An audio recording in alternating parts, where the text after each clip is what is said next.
Pithapuram war tight fight దిశగా ఏపీలో ఇప్పుడు హాట్ టాపిక్ గా ఉన్న సీటు పిఠాపురం. ఎందుకంటే అందరికీ తెలిసిందే, అక్కడి నుంచి జనసేన అధినేత పవన్ కళ్యాణ్ పోటీ చేస్తున్నారు. ఆయన కోరి మరీ ఎంపిక చేసుకున్న సీటు. ఈసారి ఖచ్చితంగా 1,00,000 మెజారిటీతో గెలిచి అసెంబ్లీలో అడుగు పెట్టాలి అన్నది పవన్ ఆలోచనగా ఉంది. ఇంతకీ పిఠాపురంలో సీన్ ఎలా ఉంది, అక్కడ పవన్ ధీమా ఏంటి, ఆయన గెలుపు కోసం పనిచేస్తున్న వారు ఎవరు అన్నది చూస్తే కనుక గత కొన్ని రోజులుగా పిఠాపురంలో మెగా బ్రదర్ నాగబాబు మకాం వేశారు. ఆయన గ్రౌండ్ వర్క్ గట్టిగానే చేస్తున్నారు. ఉగాది శుభవేళ పవన్ కొత్తగా నివాసం ఉంటున్న దాంట్లోనే నాగబాబు కూడా చేరారు. అక్కడి నుంచి ఆయన పిఠాపురంలో పవన్ గెలుపు కోసం పథక రచన చేస్తున్నారు. జబర్దస్త్ టీం ని రప్పించారు. వారితో డోర్ టు డోర్ క్యాంపెయిన్ చేస్తున్నారు. అలాగే పార్టీలో లీడర్స్ ని కోఆర్డినేట్ చేస్తూ వార్డుల వారీగా విభజించి మరీ బాధ్యతలు అప్పగించారు. అదే విధంగా తెలుగుదేశం పార్టీతో కోఆర్డినేట్ చేసుకుంటున్నారు. ఇప్పుడు ఏకంగా నాగబాబు రోడ్ షోలను నిర్వహిస్తున్నారు.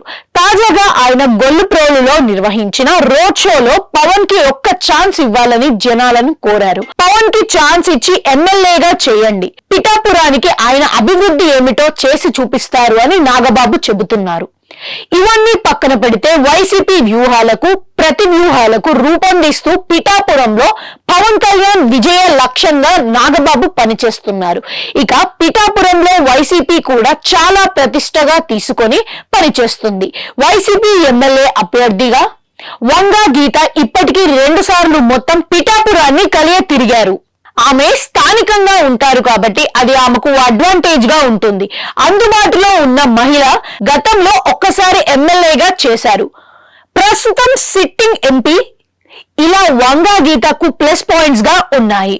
కాపు నేత ముద్రగూడ పద్మనాభం ఆమెకు అండగా నిలిచి చేస్తున్న అండర్ గ్రౌండ్ ప్రచారం కూడా ఉపకరిస్తుంది. కాపులతో పాటుగా ఇతరులను సామాజిక వర్గం నేతలను కూడా కలుపుకొని పోవడంతో వైసీపీ ముందుంది అన్నది ఒక విశ్లేషణ. ఇక పిఠాపురం నియోజకవర్గంలో చూసుకుంటే మొత్తం ఓట్లు 2,30,000గా చెబుతున్నారు. ఇక గతసారి అంటే 2019లో 83% పైగా పోలైంది.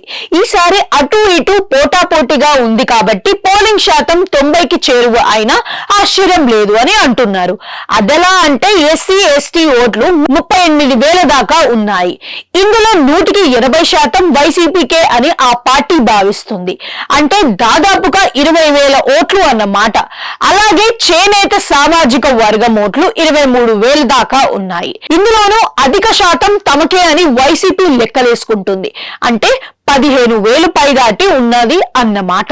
ఇక మరో బీసీ సామాజిక వర్గం శెట్టి బలిజ ఓట్లు 27,000 దాకా ఉన్నాయి. ఇందులో కూడా మెజారిటీ తమకే అని వైసీపీ అంటుంది. అందుకే 20,000 ఓట్లు అన్నమాట. ఇలా లెక్క వేస్తే వంగా గీతకు 1,00,000 ఓట్ల దాకా గ్యారంటీ అన్నది వైసీపీ అంచనా. అదే టైంలో పవన్ కి ఓట్లు అటు ఇటుగా వచ్చినా తక్కువ మెజారిటీతో అయినా ఆ ఇద్దరిలో ఎవరో ఒకరు నెగ్గుతారు అని అంటున్నారు. మొత్తానికి చూస్తే టైట్ పొజిషన్ గానే పిఠాపురం ఉంది అని అంటున్నారు.